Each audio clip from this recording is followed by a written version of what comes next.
ladies, welcome back. This is Jenny from Polly's Paper Studio. Today I'm creating 4 authentic papers using the Swaddle Collection. This is very sweet and vintagey and full of great paper patterns and sweet baby images. So let me show you the cover here. I have added lots of fun details and many layers of the pattern papers, and it ties on the side so that you can secure all of the mementos you add.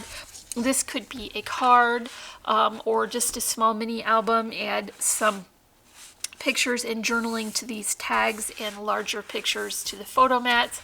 And then it does fold out one more time for more places to add your sweet memories of that special baby. So let's make this together. Base for this trifold mini is very easy. I'm just going to start with 2 strips of paper that is 5 3/4 inch wide. Now I'm just using scraps to demonstrate, but you'll want to use what matches your finished project. So like I said, I have 2, and the first one is 11 3/4 inches long by that 5 3/4 inch wide, and the second piece is 11 5/8. So the first score I'm going to make on this longer piece is going to be 5 3/4 all the way down, and then add 1/4 inch to that. So now you're just at 6 inches. So that is basically going to become the left-hand side of this trifold, and you will want to go ahead and fold along your score lines and run your bone folder on that as well, so that you will make that a nice crisp crease. So for your second piece, you want to score again at 5 3/4, but this time you're only going to add 1/8 of an inch, so you're going to be at 5 7/8. And once again, go ahead and fold on those score lines and then reinforce that with your bone folder so you have a nice crisp edge. So the next thing you'll want to do is on the back of your piece with the smaller portion on the side, go ahead and add some double-sided adhesive here, or wet adhesive if that is what you prefer, and then you're going to join them just on the back here.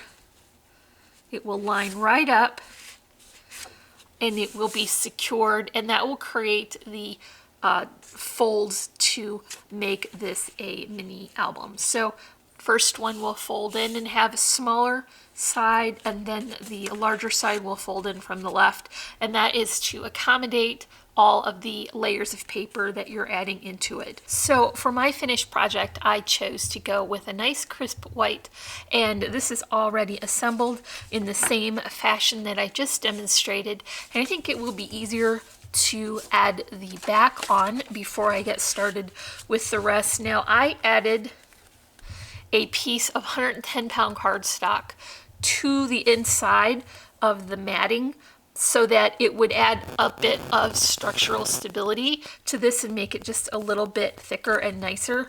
And then I topped that off with the pattern paper, and that will just go right on to the back and finish it nicely. And start on what will be, this will be the front cover, and this will be the first page on the left. So I'm going to continue with that pink cardstock, and this is the Spectrum cardstock that coordinates. I will leave links in the description below for this collection and all the authentic paper supplies that I'm using. So that's just going right on the left, and I'm going to top it with the beautiful pattern paper. Now I like the scale of this because it sort of has a busy pattern in the back, and that will look nice next to the plaid. So that's just gonna get my usual border.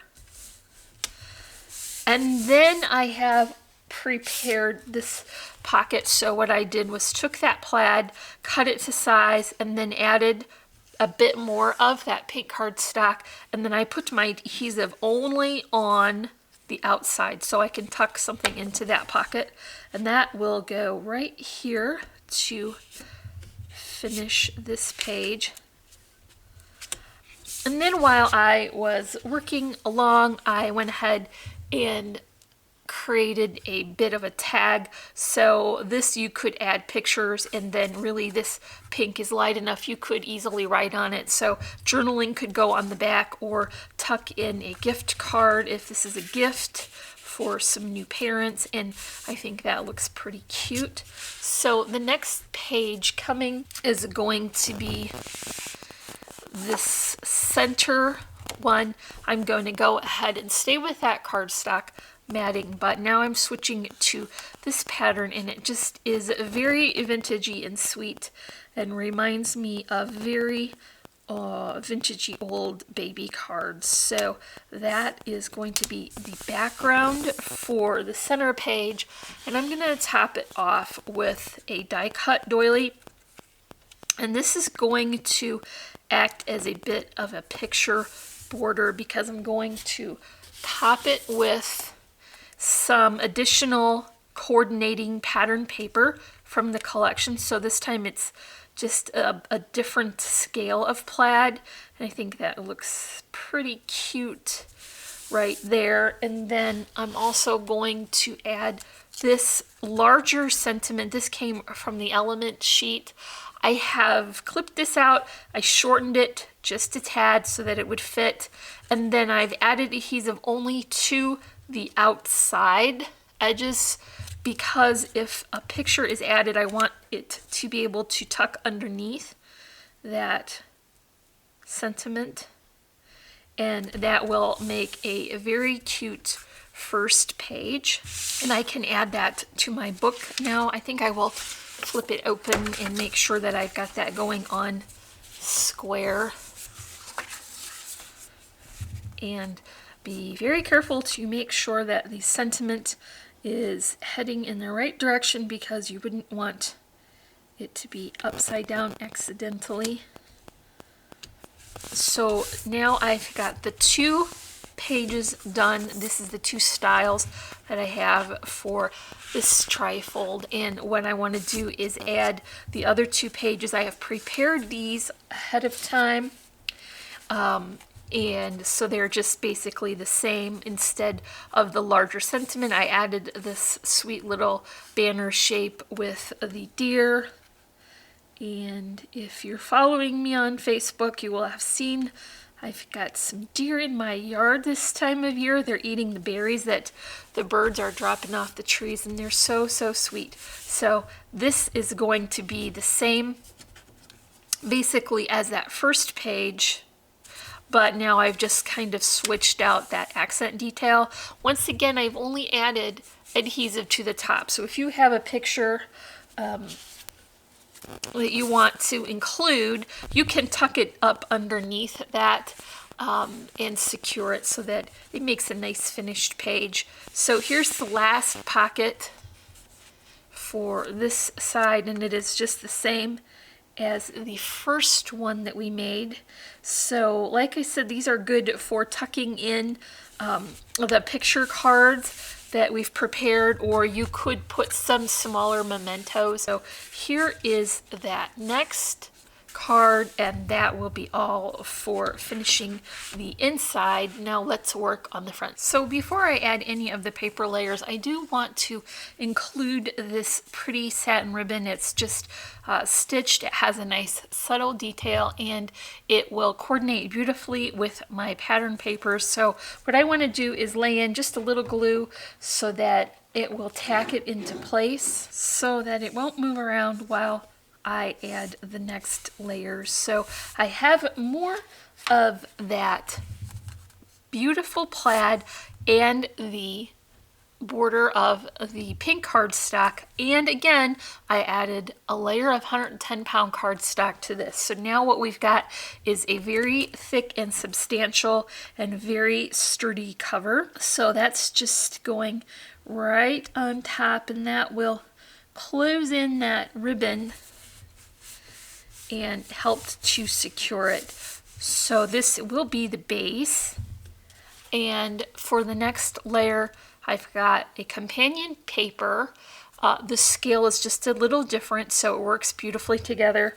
Still working with that cardstock, and then once again I've put the foam on the back. Now we're building up layers, and this will be the first and largest dimensional step. And I'm just going to center that again, which is pretty easy on plaid, and press that into place. Next I want to include the second pattern that I'm putting on the top, and this is just the back of the journaling card page. So it had all the cut apart images, but I want to use it as a secondary pattern on this layer. It's not really quatrefoil, but it sort of reminds me of that sort of all over pattern. Now that is finished, it's a pretty base for the next step, which is a small die cut doily. And normally I would center that, but because my floral arrangement is just a bit larger than usual, I'm going to put it out here a little bit on the edge so that there's room for everything. I've got this image from the cut apart page. I just clipped it out and then ran it through my die cutting machine with a circle die so that I could change, how it looked on the cover. And it does take up a little bit less room as well, so the bottom layers show and the accents will show as well. So I've got my flower arrangement done as I do, with some pretty coordinating flowers and leaves and some twine bows, and that's just going to go right here at the bottom, and I think that really fills in that corner nicely. I think that larger flower in the corner is a good anchor for this arrangement. I also have a piece from the element sheet, so those are just the die cuts that coordinate with the collection. I've popped that out and trimmed off the little picky pieces around the outside and added this small clip. I want this to be a little dimensional, but not like very dimensional like the larger foam, so I've just added these foam spacers from Really Reasonable Ribbon, so they're just a little bit thicker, but not as much as the larger foam. So I'm just going to add this right here. I think this is so sweet. It's a nice sentiment for the cover and does not detract at all from the vintage image. Okay, last few details are going to be these little buttons for the bottom. And last but not least, I have a few little metal charms here, rocking horse and heart. I've got that tied so that they will be secure, and then topped it with another bow that's made from that burlap string and a vintage button, and I'm just going to add that to the top. So I've got my little trifold mini all tied up here. Once again, I did use the Authentique Collection Swaddle, and I'll leave links in the description below for that, as well as the trims from Really Reasonable Ribbon and flowers from Little Birdie Crafts. You will also find links to our social media sites, so you can find us on Facebook and Instagram, and our blog and our Etsy shop. So if you enjoyed this video, please give me a like, and don't forget to leave me a comment.